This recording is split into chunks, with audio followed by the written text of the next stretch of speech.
that COVID-19 can be characterized as a pandemic. And there he is, bounding onto the stage. Just a few weeks short of 78 years old, determined not to show it right now, feeling this moment. Joseph Robinette Biden Jr., who will be the 46th president of the United States. Clearly a novice. In fact, it was President Putin who reminded him to face the cameras. Overnight launched its long-anticipated attack on Ukraine, striking military posts across the country.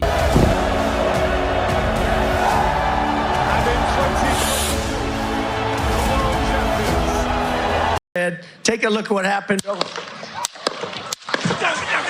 Small-scale farmers are particularly vulnerable to climate change. Some, too much water will be the problem. 10% of the world's population lives on a coastline that's less than 10 meters above sea level. For these coastal inhabitants, a 3-degree world would spell disaster. People cross borders. Within countries, more people will move to cities. In a 3-degree world, tens of millions of people a year could be displaced by disasters made worse by climate change. You've made that point, but it's not a point, it's a moral truth, isn't it? Yeah.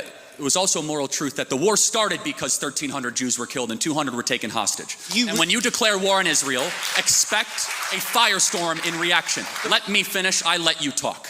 Israel, at its holiest day of the calendar year besides Yom Kippur and Rosh Hashanah, Samat Torah, the 50-year anniversary of the Six-Day War. On Shabbat, Hamas invaded Israel, deciding to go recklessly to music concerts, to homes, to kibbutzes, and taking 200 plus hostages. They knew what they were doing. In one of the most cloistered urban environments on the planet, 2 million people live in a place where it's impossible to wage war.